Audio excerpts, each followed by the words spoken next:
As a firefighter, I'm trained to look for signs of danger. Smoke under a door, the crack of burning wood, that distinctive smell before a flashover. But nothing in my training prepared me for this. My wife's phone calls at odd hours, mysterious dinner meetings, hotel charges on our credit card, all the classic signs of an affair. I was ready to confront her that night at the upscale restaurant. Instead, I walked into something far more dangerous than infidelity. Now I'm watching her through the window of an FBI surveillance van, and I'm beginning to realize that uncovering her secrets might just get us both killed. I've been staring at this blank screen for hours, trying to find the right words to share my story. Maybe writing it down will help me make sense of how everything I believed about my life turned out to be a lie. I'm James Parker, 38, a firefighter in Phoenix, and until last month I thought I had it all figured out. If you're reading this on Reddit, learn from my mistakes. Sometimes the most obvious signs are the ones we choose to ignore. Sarah and I had been together for 12 years, married for 9. We met when she came to the fire station to organize a charity event, and it was love at first sight. She was this vibrant event planner who could light up any room, and I was the guy who couldn't believe his luck. We built a life together in our cozy house near Desert Botanical Garden, hosted legendary BBQs for our friends, and were trying for our first kid. The irony is, my job taught me to look for signs of danger, to trust my instincts. But when it came to my own home, I was blind. It started with small changes. Sarah joining a new gym, buying different clothes, staying late at client meetings. Normal stuff, right? Nothing to worry about. Except now, I realized those weren't just changes. They were warning signs I chose to ignore. It was during my 48-hour shift at the station when things started unraveling. We were having a quiet night, no major calls, just routine checks. That's when Mark, my captain, mentioned seeing Sarah at the new upscale restaurant downtown. "Didn't know you guys were celebrating something," he said casually. We weren't. According to Sarah, she was working late on a corporate event that night. When I tried to brush it off, Danny, our rookie, accidentally let slip that he'd seen her there too. But what caught my attention was his quick backtrack when he realized I didn't know about it. The way he suddenly became very interested in checking the equipment told me there was more to the story. I spent the rest of my shift pretending everything was fine, but inside, something had shifted. The thing about being a firefighter is that you develop a sixth sense for when something's not right. It's like the air gets thicker before a flashover, or how the smallest crack in a foundation can signal a building's about to collapse. That night at the station, surrounded by the familiar sounds of radio chatter and the distant wail of sirens, I felt that same heavy feeling in my gut. The signs had been there all along. The new password on her phone, the mysterious work events that never seemed to have any photos, the way she'd started doing her own laundry separately.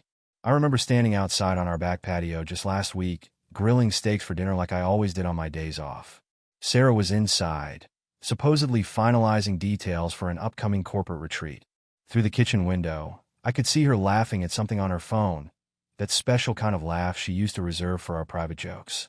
When I came in to ask what was so funny, she quickly switched her email app, brushing it off as just a silly meme. But her smile had vanished too quickly, replaced by something I'd never seen before. Guilt, maybe? Or fear of being caught. After my shift ended, I couldn't get Danny's reaction out of my head.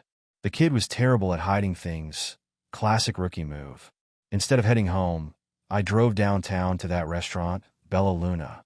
It was one of those fancy new places where you need reservations weeks in advance. Definitely not Sarah's usual scene. She always said she preferred our backyard BBQs to fancy dining. The hostess recognized me immediately. Perks of being a firefighter in a tight-knit community. "Oh, Officer Parker, haven't seen you in here with your wife recently." Recently? I played it cool, asking when she'd last seen us together. Her face fell slightly, realizing her mistake. "Oh, I'm sorry, I just assumed. I've seen Mrs. Parker here several times this month, usually at the corner table by the window." My stomach churned. I thanked her and walked back to my truck, but didn't leave. Instead, I parked across the street, watching the restaurant's entrance. I felt ridiculous, like some character in a bad detective movie. But I had to know. The corner table she mentioned had a clear view of where I was parked, and I could see it was occupied by a couple engaged in what looked like an intimate conversation. I pulled out my phone and called Mike, a buddy from the police department. Hey, need a favor, no questions asked. Mike had helped us run fire investigation cases before, and I knew he had access to the city's traffic camera system. Can you check if a particular car has been in the downtown area regularly? I gave him Sarah's license plate number. While waiting for Mike's call back, I scrolled through our joint credit card statement, something I hadn't done in months because, well, I trusted my wife. Multiple charges from Bella Luna, always around 8 p.m.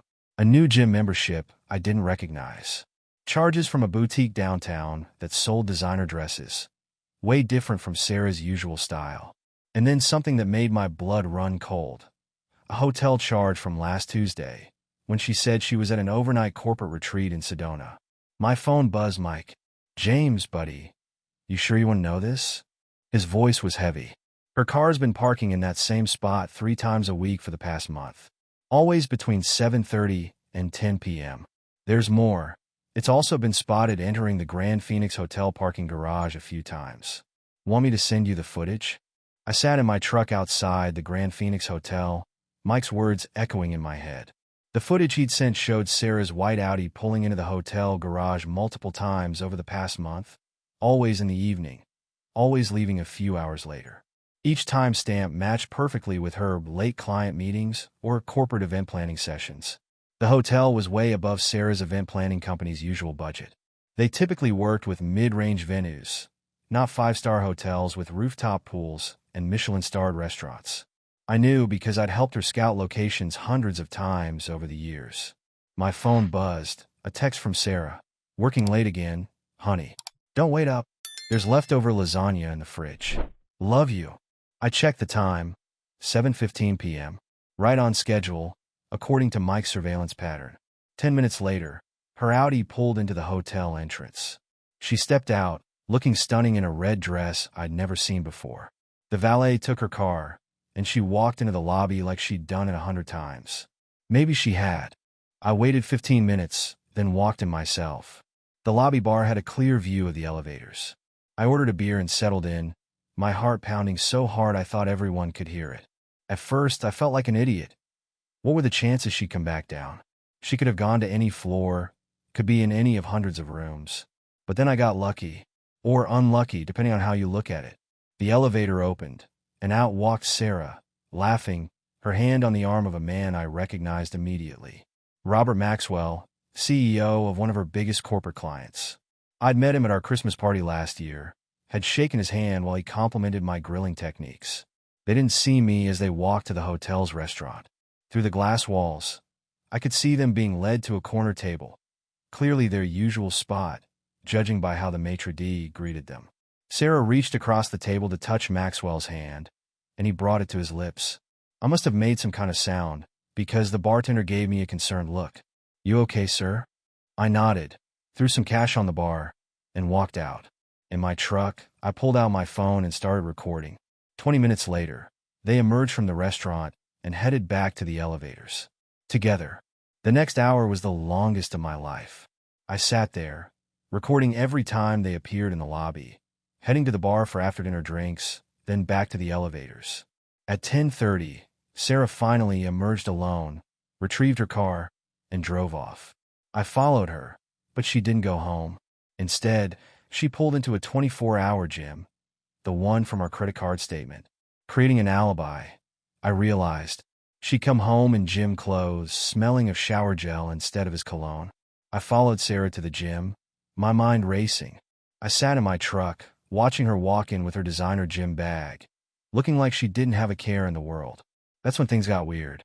Just as I was about to call it a night, another car pulled into the parking lot. A sleek black Mercedes I recognized. Robert Maxwell. Something didn't add up. Instead of heading into the gym, he made a call, then drove to the back of the building. My instincts told me this was more than just your typical affair. I moved carefully around the building's perimeter, thankful for all those stealth training exercises we did for search and rescue operations. Through the back door's window, I could see Sarah and Maxwell in what looked like a heated discussion with 2 other people I didn't recognize. They weren't working out. They were hunched over laptops and papers spread across a table in what appeared to be an empty office. Sarah looked nothing like the woman I'd seen at dinner. Her face was all business, and she was pointing at something on one of the screens. I pulled out my phone and started recording through the window. That's when I heard it, thanks to someone not closing the door properly. The merger has to happen next week, Sarah was saying. If we wait any longer, the SEC might catch wind of the insider trading. My jaw dropped. Maxwell's voice came next. Your husband doesn't suspect anything? James? Sarah laughed, but it wasn't her usual warm laugh. This was cold, calculated. He thinks I'm having an affair. It's the perfect cover. He's so focused on that. He hasn't noticed the unusual transfers from our joint account. I felt sick to my stomach. My wife wasn't just cheating on me. She was involved in some kind of corporate espionage or fraud scheme, and she was using our marriage as a smokescreen. But here's where everything changed. As I was backing away to call Mike, this was way beyond anything I could handle alone. I bumped into someone. I turned around to find Danny, our rookie firefighter, dressed in a suit instead of his usual uniform. Sorry, boss, he said, not looking sorry at all. But I can't let you make that call. He pulled out a badge, FBI. We've been watching this operation for months. Your wife isn't just helping them commit fraud. She's helping us bust the biggest insider trading ring in Arizona. I stood there, trying to process what I was hearing. Danny continued in a low voice. Sarah's been working undercover with us for the past 6 months. We couldn't tell you. It was too risky. Those hotel meetings? All monitored by our surveillance team. The late nights? She was helping us gather evidence. Through the window, I could see Sarah still in intense discussion, completely unaware of what was happening outside. My mind was spinning with questions. The romantic dinners I'd witnessed, the intimate moments at the restaurant. Were they all just an act? The operation is almost over, Danny explained. We're moving in next week when they try to close the deal. Sarah's done an amazing job getting us the evidence we need. She's been dying to tell you, but we couldn't risk Maxwell's people catching on. They've killed informants before. The last words hit me like a ton of bricks. My wife wasn't just undercover. She was in danger. And I'd spent the last few weeks thinking the worst of her, planning confrontations, even considering divorce. Danny led me to his FBI surveillance van parked around the corner. Inside, screens showed different angles of the gym's office where Sarah was still meeting with Maxwell and his crew. 2 other agents sat monitoring the feeds, taking notes. Your wife's a natural, one of them said, adjusting his headphones. Never seen someone take to undercover work so quickly. Danny handed me a coffee and explained everything. 6 months ago, Sarah's event planning company had been approached by Maxwell's firm for a series of corporate retreats. During the initial meetings, she'd overheard things that didn't add up. Instead of going to the police, she contacted the FBI directly. We almost turned her away, Danny admitted. But she was persistent, said she couldn't live with herself if she didn't help stop them. The romantic dinners you saw, we were recording everything. Those hotel meetings, that's where she was planting our surveillance equipment. On the screens, I watched as Sarah laughed at something Maxwell said. Her hand touched his arm, a gesture I'd seen her do countless times at home. It felt surreal knowing it was all an act. There's something else you need to know, Danny said, his expression growing serious. Maxwell's people made Sarah about an hour ago. One of their security guys recognized me from the station. They're playing it cool, but we intercepted some messages. They're planning to take her for a private conversation after this meeting. My heart stopped. Then get her out of there. We can't. Not without blowing months of work. If we move in now, Maxwell's partners will destroy the evidence. We need them to try to move against her. That's when we'll catch them in the act. I watched the screens, feeling helpless. Sarah was still smiling, still playing her part perfectly, even though she must know she'd been made. My brave, incredible wife. There is something you can do, Danny said slowly. We need a distraction. Something big enough to clear the building, but not so obvious that they'll suspect a setup. He paused. How do you feel about starting a small fire? I stared at him. You want me to set a fire? In my own jurisdiction? Not exactly. We want you to respond to one. He pointed to another agent who was already on the phone. In about 10 minutes, the gym's fire alarm is going to go off. Your station will get the call. We need you to make sure you're the first one through that door. For the first time that day, I smiled. Sarah wasn't the only one who could put on a show. While we waited, Danny showed me the evidence they'd gathered. Maxwell's organization had been stealing millions through insider trading, using Sarah's event planning business as a front for their meetings. They'd already killed 2 potential whistleblowers, making it look like accidents. Your wife saved lives, Danny said. Those transfers from your joint account? She was documenting their money laundering, helping us track the real victim's money. The radio crackled. Fire alarm at Elite Fitness. All units respond. Showtime. The fire truck sirens pierced the night as we pulled up to Elite Fitness. Through my headset, I could hear Danny coordinating with other FBI agents positioned around the building. The alarm was blaring, and people were streaming out of the main entrance, regular gym goers in workout clothes, looking annoyed at the interruption. No sign of Maxwell's group. Danny's voice crackled in my ear. They're still in the back office. I jumped out of the truck, barking orders to my team. This might be staged, but we still had protocols to follow. Johnson, take the east entrance. Peters, check the sprinkler system. Martinez, you're with me?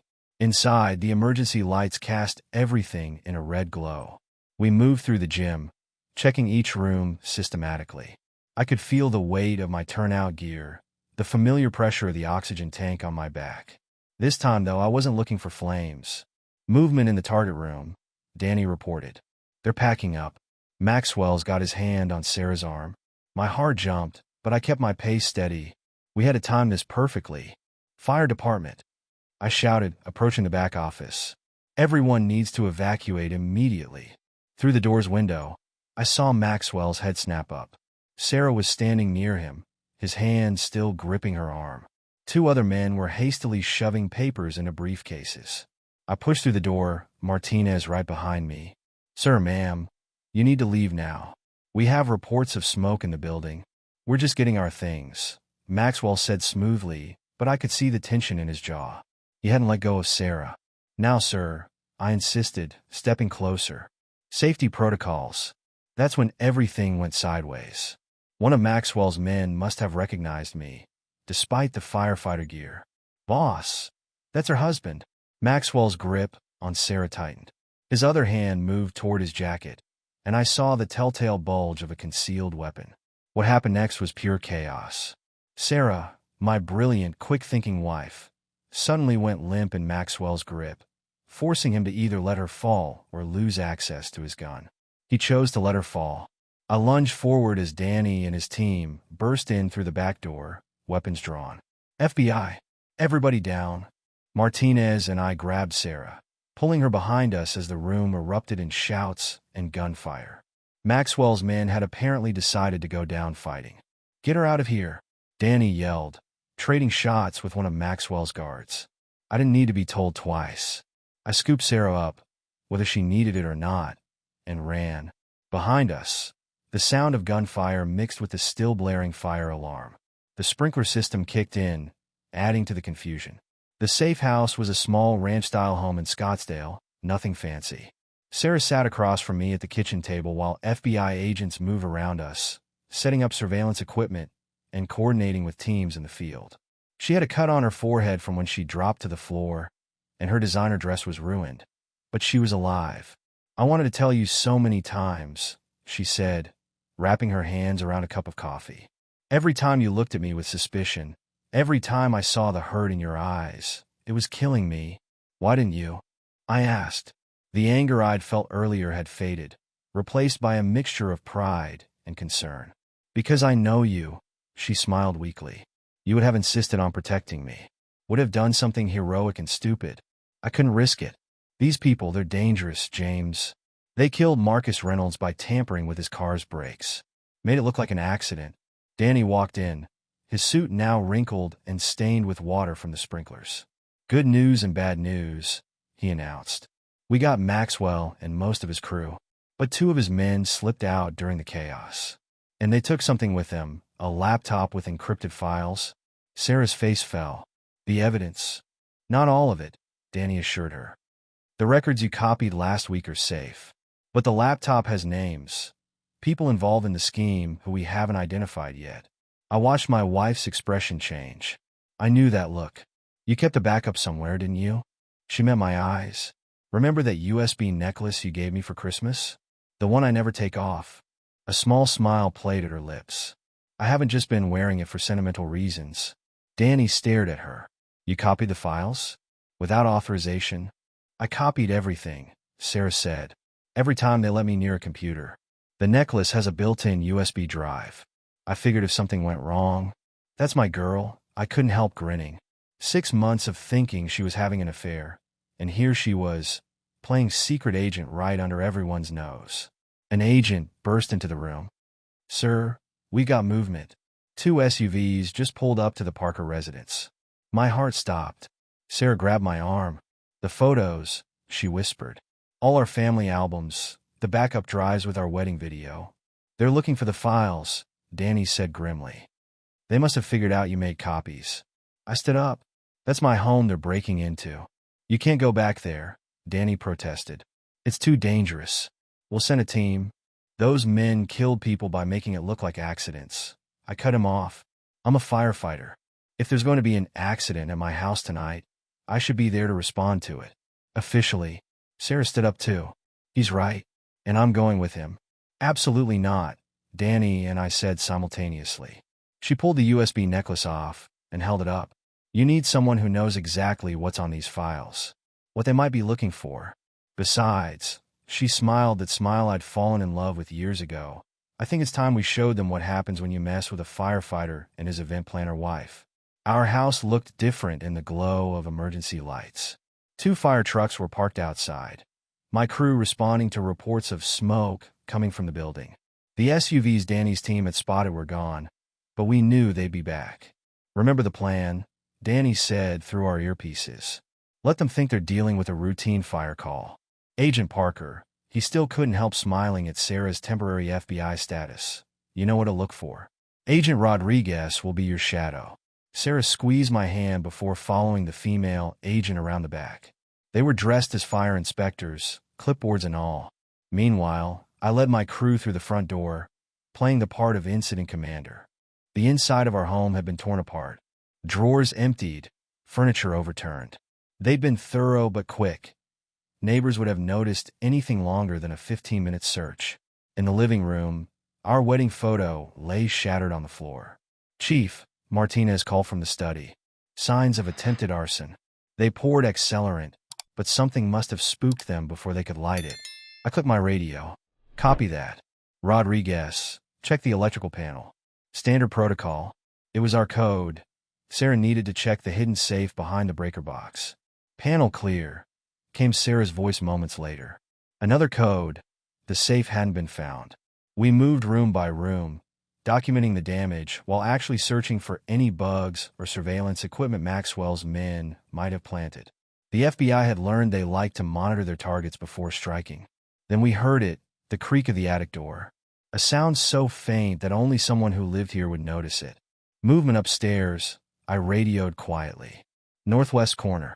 Hold position, Danny ordered. Backups. A crash from above cut him off, followed by Sarah's scream.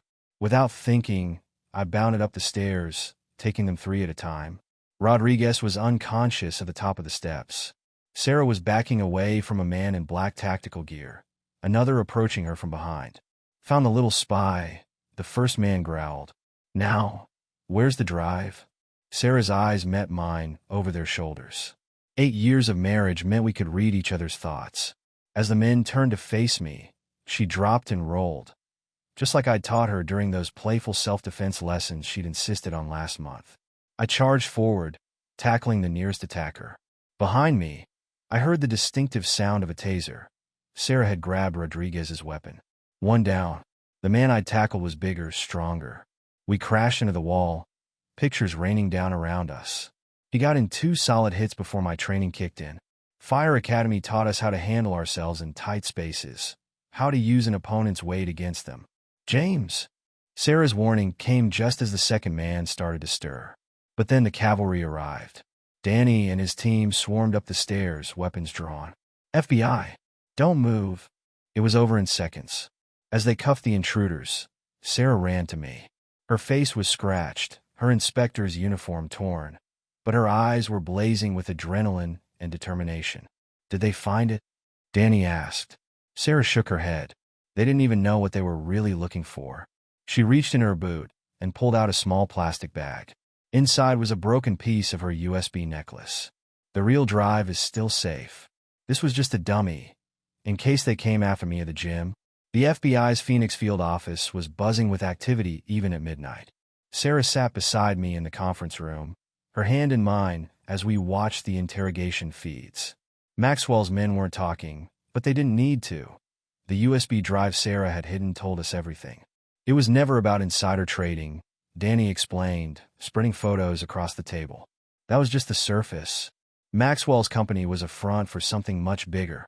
Sarah nodded. I started suspecting when I saw the guest list for their corporate retreats. CEOs and executives, yes, but also judges, politicians, even a few foreign diplomats.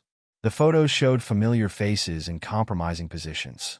Maxwell had been running a sophisticated blackmail operation, using the retreats as opportunities to gather dirt on powerful people. The insider trading was just a way to launder the payoff money. Each event I planned was recorded, Sarah continued. Hidden cameras, microphones, all disguised as high-end security systems that I recommended as their trusted event planner. They never suspected I was documenting their own surveillance setup. An agent burst into the room. We found something in the decrypted files. Mrs. Parker, you need to see this. On the screen appeared a familiar face. My captain, Chief Anderson. Photos showed him meeting with Maxwell, accepting envelopes, looking nervous. They were using the fire department, I realized. That's how they stage their accidents. The chief would assign specific crews, control the investigations. Sarah squeezed my hand. That's why I couldn't tell you. When I discovered the chief was involved, I knew the department wasn't safe. They could have used you to get to me. Danny pulled up more files.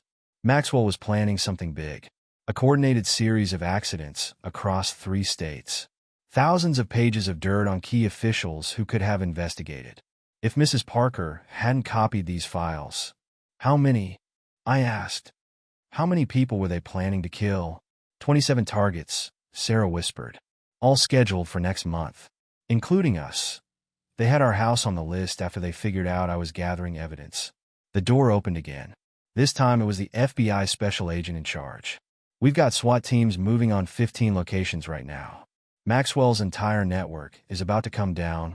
As if on cue, alarms started blaring throughout the building. Multiple screens lit up with security alerts. They're here. Danny jumped up. Maxwell's backup team. They're hitting the field office. Sarah was already moving. The evidence is being uploaded to the Department of Justice as we speak, the SAC assured her. But they don't know that. Through the windows, we could see tactical teams taking positions outside. The power cut out, emergency lights casting everything in a red glow. Just like at the gym, Mr. and Mrs. Parker, the SAC said calmly. How would you like to help us set one more trap? The FBI field office had become a war zone. Sarah and I were in the evidence vault with Danny and 2 other agents, listening to gunfire echo through the building. Maxwell's team was pushing hard, desperate to destroy the evidence before it could be used. Upload at 89%, an agent reported, watching the progress bar crawl across the screen. 3 minutes until completion. Sarah was checking the security feeds. 2 teams, heavily armed. They're using the same formation they use for their accidents. Chief Anderson is with them. I watched my former boss coordinate the attack. All those years of respect, gone in an instant. Let me talk to him. Absolutely not. Danny started, but Sarah cut him off.